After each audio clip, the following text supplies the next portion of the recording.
하나님 말씀 호세아 14장 1절부터 9절 말씀입니다. 구약 성경 1268페이지 호세아 14장 1절부터 9절 말씀, 제가 봉독하고 마지막 절 합독하겠습니다. 이스라엘아, 내 하나님 여호와께로 돌아오라. 내가 불의함으로 말미암아 엎드러졌느니라. 너는 말씀을 가지고 여호와께로 돌아와서 아뢰기를, 모든 불의를 제거하시고 선한 바를 받으소서. 우리가 수송아지를 대신하여 입술의 열매를 주께 드리리이다. 우리가 아수르의 구원을 의지하지 아니하며 말을 타지 아니하며 다시는 우리의 손으로 만든 것을 향하여 너희는 우리의 신이라 하지 아니하오리니 이는 고아가 주로 말미암아 긍휼을 얻었음이니이다 할지니라. 내가 그들의 반역을 고치고 기쁘게 그들을 사랑하리니 나의 진노가 그에게서 떠났음이니라. 내가 이스라엘에게 이슬과 같으리니 그가 백합화 같이 피겠고 레바논 백향목같이 뿌리가 박힐 것이라. 그의 가지는 퍼지며 그의 아름다움은 감람나무와 같고 그의 향기는 레바논 백향목 같으리니 그 그늘 아래에 거주하는 자가 돌아올지라. 그들은 곡식같이 풍성할 것이며 포도나무같이 꽃이 필 것이며 그 향기는 레바논의 포도주같이 되리라. 에브라임의 말이 내가 다시 우상과 무슨 상관이 있으리요 할지라. 내가 그를 돌아보아 대답하기를, 나는 푸른 잣나무 같으니 내가 나로 말미암아 열매를 얻으리라 하리라. 함께 읽습니다. 누가 지혜가 있어 이런 일을 깨달으며 누가 총명이 있어 이런 일을 알겠느냐. 여호와의 도는 정직하니 의인은 그 길로 다니거니와 그러나 죄인은 그 길에 걸려 넘어지리라. 아멘. 오늘 말씀은 이제 호세아 맨 마지막 부분의 말씀입니다. 호세아는 마지막으로 이스라엘 백성들에게 하나님께로 돌아갈 것을 촉구합니다. 오늘 1절이죠. 이스라엘아, 내 하나님 여호와께로 돌아오라. 내가 불의함으로 말미암아 엎드러졌느니라. 하나님 앞에 불의함, 우상을 섬기고 또 하나님을 의지하지 아니하고 아수르와 또 애굽 같은 주변의 강대국들을 의지하였던 이 북이스라엘의 마지막 결과는 하나님의 진노하심으로 인한 심판의 결과, 즉 멸망이었던 것을 역사는 우리에게 알려주고 성경이 또한 우리에게 가르쳐주고 있습니다. 여러분, 그 북이스라엘 향해서 호세아가 하나님의 말씀을 받아서 전한 가장 중요한 메시지는 여호와께로 돌아오라. 우리가 앞서서 살펴본 대로 여호와께로 돌아오라. 그리고 힘써 여호와를 알자. 결국 우리의 인생의 신앙생활하는 가운데 중요한 두 주제는 바로 이 두 가지라는 것이죠. 하나님으로부터 멀어져 있다면 다른 것이 아닙니다. 하나님께로 돌아가야 하는 것이에요. 그것이 가장 중요하고 시급한 문제입니다. 우리의 문제를 해결하고 하나님께 돌아가려고 하는 사람이 있어요. 우리 스스로 어떤 문제들에 있어서 모든 결과를 잘 정리해서 떳떳하게 당당하게 하나님 앞에 돌아가고자 하는 헛된 그러한 시도들을 하는 성도들이 안타깝게도 있습니다. 아니에요. 우리의 모든 문제 해결의 출발은 하나님께 돌아가는 데서 시작하는 줄 믿으시기 바랍니다. 하나님께 돌아가는 그 마음이 회복되어야 우리의 모든 회복의 출발이 이루어지는 것이고, 우리는 믿고 고백해야 돼요. 뭘 믿고 고백해야 하는가? 우리의 모든 회복은 하나님 안에서 시작된다는 것이, 그리고 하나님이 시작하신다는 것입니다. 그렇기 때문에 우리가 하나님께 돌아가는 것이 중요하죠. 이것은 오늘날 저와 여러분의 개인의 문제, 그리고 가정의 문제, 또 우리 교회와 시대 앞에 하나님이 주시는 말씀이에요. 다른 것이 우선되어서는 안 됩니다. 하나님께 돌아가는 것, 우리 개인도, 우리 가정도, 우리 교회도, 또 이 나라와 이 민족, 이 시대도 하나님께로 돌아갈 때 모든 것들이 회복되는 줄 믿으시기를 바랍니다. 우리의 불의함으로 말미암아 하나님 앞에서 엎드러진 정말 우리의 모습들을 살펴볼 때가 있죠. 하나님께서 우리에게 진노하시고 심판하실 때 하나님의 이유는 합당합니다. 아무리 우리가 하나님께 항변해도 하나님의 사랑과 그 공의 앞에서 우리가 핑계하거나 변명할 수는 없습니다. 하나님의 심판이 두렵고 무섭고 떨리지만 그러나 한 가지를 잊지 말아야 돼요.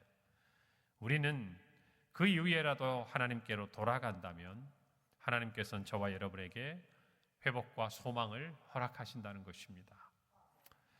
오늘 2절 말씀에 너는 말씀을 가지고 여호와께 돌아와서 아뢰기를 모든 불의를 제거하시고 선한 바를 받으소서. 우리가 수송아지를 대신하여 입술에 열매를 주게 드리리이다. 하나님께 돌아가는데 한 가지 우리가 가지고 있어야 될 것이 있어요. 하나님께 돌아갈 때 준비해야 될 것이 있다 그 말입니다. 그것이 무엇인가? 말씀을 가지고 와야 된다는 것이. 여러분, 이 말씀을 가지고 간다는 말은 그저 우리가 말씀을 생각하고 이 성경책을 가지고 가라는 의미가 아니라 하나님의 말씀이 저와 여러분의 삶에 드러나는 순종의 행위를 가지고 가라는 것이에요. 여러분, 이전에 이스라엘 백성들도 하나님께 제사 다 드렸습니다. 하나님께 절기와 명절 다 드렸어요. 물론 완전한 건 아니었지만 그들도 하나님 앞에 제사의 행위, 예배의 행위 있었다 그 말이에요. 그런데 그것을 함과 동시에 무엇도 했습니까? 금송아지를 하나님 앞에서 음란하게 행했을 뿐만 아니라 하나님을 섬기면서 또한 바알을 섬겼어요. 결국 그들은 하나님께 떠난 적이 없다라고 이야기를 하지만 중요한 것은 하나님 앞에서 그들은 하나님의 말씀대로 살아가지 못했다는 것이에요. 그것이 하나님께서 불의하다라고 말씀하신 것이에요. 그래서 우리가 하나님 앞에서 이 불의함을 제거하고 또 하나님 선한 이 모든 것을 받아주십시오라고 이야기할 때는 우리는 하나님의 말씀을 안다, 하나님의 말씀을 가지고 있다, 이 말은 그 말씀대로 살아간다. 그래서 오늘 호세아서 14장 2절의 하반절에 보면 우리가 수송아지를 대신하여 입술에 열매를 주게 드리리이다. 무슨 말이겠어요? 우리가 말한 대로 우리의 삶이 열매를 맺는 살아있는 예배로서 하루하루의 삶 가운데 하나님을 예배하겠다는 거 아니겠어요? 하나님을 찬송하면서 그 입술로 저주를 같이 쏟아내고 하나님께 예배하면서 세상의 풍조와 사상을 따라가고 하나님의 자녀라고 하면서 세상 자녀들과 전혀 다를 바가 없다면 우리는 그것을 입술의 열매로 나아갔다라고 말할 수 없는 것이죠. 여러분, 사무엘상 15장 22절에 사울에게 하나님이 정말 사울이 하나님 앞에 범죄했을 때 이렇게 말합니다. 사무엘이 이르되 여호와께서 번제와 다른 제사를 그의 목소리를 청종하는 것을 좋아하심과 같이 좋아하시겠나이까? 그 다음에 너무나 우리가 잘 아는 말씀이죠. 순종이 제사보다 낫고 듣는 것이 순양의 기름보다 낫다라고 이야기하고, 저와 여러분 마찬가지예요. 하나님 앞에 우리가 뭘 드릴 수 있겠습니까? 하나님이 뭐가 부족하시겠어요? 우리의 헌신, 우리의 물질, 우리의 삶? 여러분, 그것을 드림으로 우리에게 기쁨이 되는 것이고 그것을 하나님이 기쁘게 받아주시는 것이지 하나님께 필요한 게 아니에요. 저와 여러분이 아니어도 하나님은 하나님의 뜻을 이루고 하나님의 나라는 확장되고 임할 것이고 하나님이 계획하신 모든 것은 완전하게 이루어지는 걸 믿으셔야 돼요. 우리가 하는 어떤 행위로 하나님께 도움을 드리거나 그것이 하나님께 필요한 것이 아니에요. 그것을 통해서 하나님이 우리를 사랑하시는 거예요. 여러분, 이것이 우리의 믿음의 고백이 되기를 바랍니다. 무슨 말이겠어요? 이 말씀을 가지고 있다는 얘기는 다시는 하나님과 더불어서 바알과 아스다롯을 섬기지 않겠다는 자기의 삶의 결단을 이야기하는 것이에요. 하나님께도 제사 드리고 바알과 아스다롯에게도 가서 머리를 숙이는, 그리고 음란하게 춤을 추며 이방신을 정말 섬기는 그와 같은 행위에 함께하지 않겠다는 분명한 신앙의 결단이 있다는 거예요. 어려운 일이 생길 때 하나님 앞에 무릎을 꿇지 애굽과 아수르를 쫓아다니며 그들에게 나를 도와달라고 나의 의지를 삼지 않겠다는 것이, 그것이 말씀을 가지고 오는 것이에요. 오늘 저와 여러분이 참으로 하나님께 돌아오려면 하나님의 말씀대로 살고자 하는 우리의 삶의 예배를 가지고 나아가야 하는 줄로 믿습니다. 진정한 회복은 하나님의 말씀대로 따르는 데서 출발하는 거예요. 할렐루야. 우리가 늘 그런 생각들을 하죠. 의지가 약하고 결심이 약하다. 연초가 되면 운동을 해야지. 생각 다 하는데 어때요? 시간 지나면 안 해요. 내일부터 아침 일찍 일어나고 또 저녁에 일찍 자고 하루의 패턴을 건강하게 해야지. 여러분, 그런데 그거 작심삼일로 끝나는 일들이 많지 않습니까? 그런데 우리 주변에 보면 생각한 대로 실제 그것들을 행하며 살아가는 분들이 있어요. 대단한 분들이에요. 그것이 1, 2년이 아니고 10년, 30년, 50년, 평생을 그렇게 사는 분들이 있어요. 정한 시간에 일어나고. 여러분, 그것이 우리가 인정할 수 있는 삶의 열매가 아니겠냐고 말이에요. 여러분, 신앙생활도 마찬가지예요. 기도해야지. 말씀대로 살아야지. 아침에 일어나면 경건의 말씀 그리고 찬양 부르면서 주님을 먼저 만나야지. 하나님이 주신 모든 것 주님의 은혜인 줄 알고 감사의 예물을 드려야지. 여러분, 아무 소용없는 일이에요. 일어나야 되고 순종해야 되고 헌신해야 되고 드릴 때 그것이 하나님이 받으실 만한 것이 되는 거예요. 할렐루야. 제가 말씀드리잖아요. 하나님은요, 기도해야지 하는 사람이 필요 없다니까요. 기도하는 사람이 필요한 거예요. 하나님은 헌신해야지라고 생각하는 사람이 필요하신 게 아니에요. 헌신의 열매를 가진 사람이 하나님께서는 그 사람을 기뻐하시고 그의 헌신을 통해서 하나님의 일들을 이루어 가시는 거예요. 할렐루야. 오늘 저와 여러분이 분명히 말씀을 가지고 하나님 앞에 나아가기를 바랍니다. 여러분, 그 말씀의 기준이 뭡니까? 우리에게 주신 하나님의 말씀. 구약시대 하나님이 예수 그리스도가 이 땅에 오신 이후에 주신 이 말씀, 이 신약의 말씀과 더불어서 그들에게 주신 이 율법의 책을 묵상하면서 따라야 했던 것처럼 오늘 저와 여러분에게도 한 가지 중요한 기준이 있다면 그거는 성경이에요. 우리의 삶에 있어서 어떤 행동의 기준이 되는 것, 이것이 성경적이냐, 성경이 말하고 있는 하나님의 말씀과 맞느냐, 이것을 분별하는 것이 중요한 우리 신앙의 기준이 되는 것이.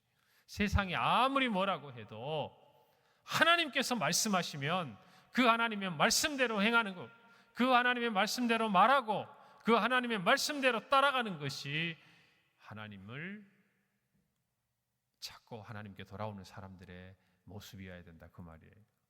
할렐루야. 성경이 기준이 되기를 바랍니다.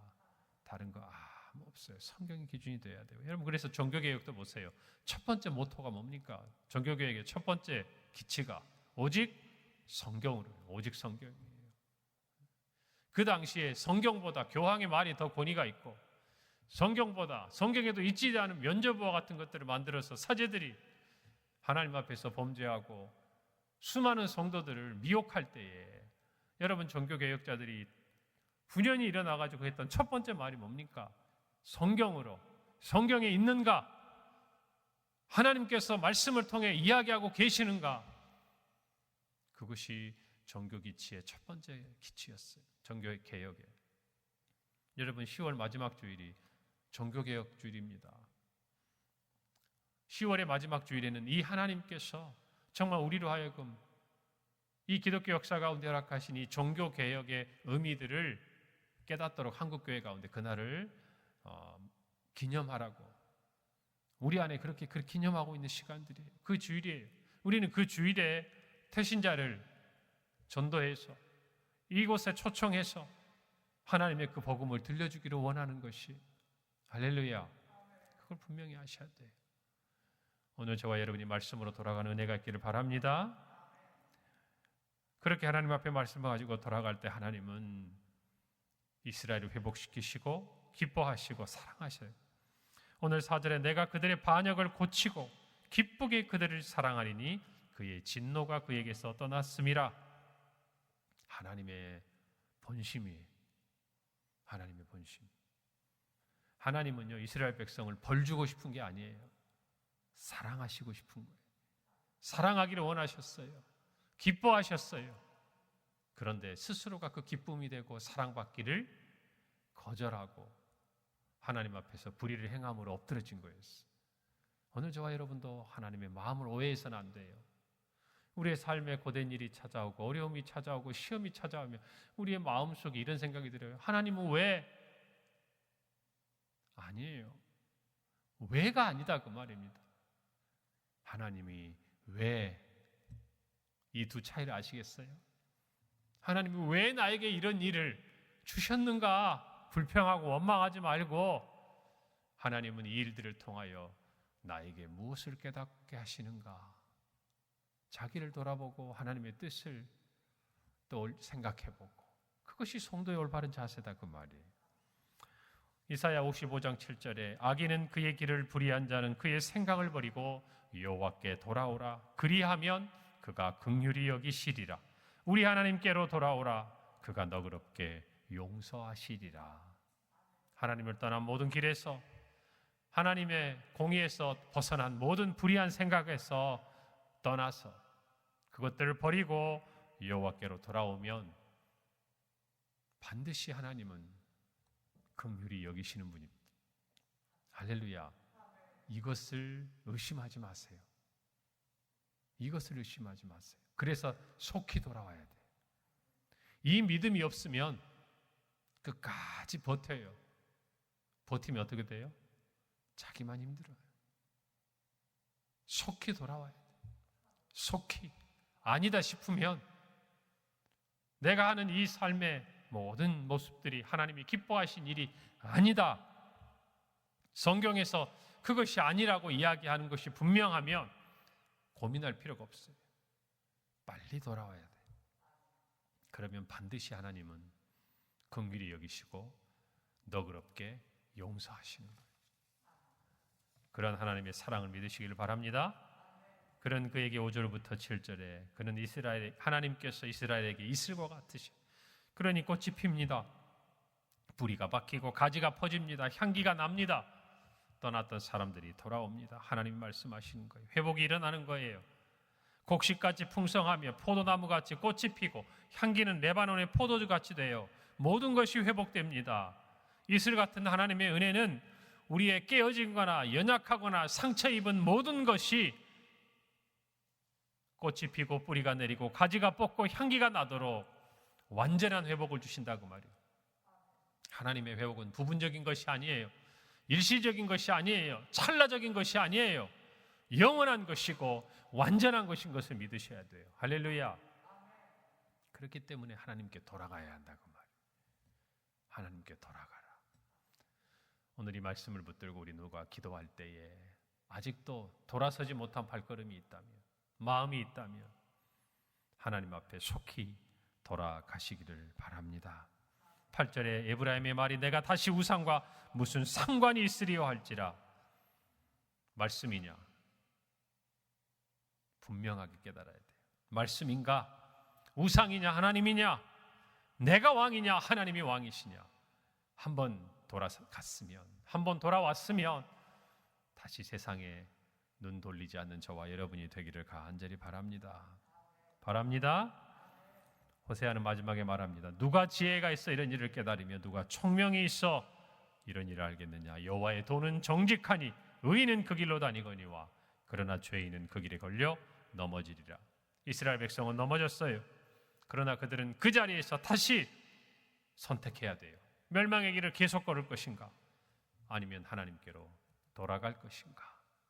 오늘 저와 여러분도 분명한 믿음의 결단, 또 하나님을 따르는 순종의 열매가 있기를 간절히 바랍니다. 하나님께 돌아가야 합니다. 우리 가정도, 우리 모든 개인의 삶도, 우리 교회도, 또 이 나라와 이 민족도 사는 길이 하나예요. 하나님께 돌아가는 길입니다. 이 믿음의 고백이 저와 여러분에게 있기를 간절히 바랍니다. 기도하겠습니다. 하나님, 범죄한 북이스라엘에게 하나님께 돌아오라고 선지자를 통하여 말씀하시는 주님의 그 사랑을 깨닫습니다. 하나님의 공률하심을 믿고 있는 그 자리에서 하나님의 말씀을 가지고 입술의 열매를 가지고 돌아가는 우리 개인과 일터와 가정과 교회와 또 이 나라와 이 민족이 되게 하여 주시옵소서. 머뭇거리지 아니하고 하나님의 말씀을 따르고 순종하는 우리 모든 성도들의 삶이 되게 하옵소서. 예수님의 이름으로 기도합니다. 아멘.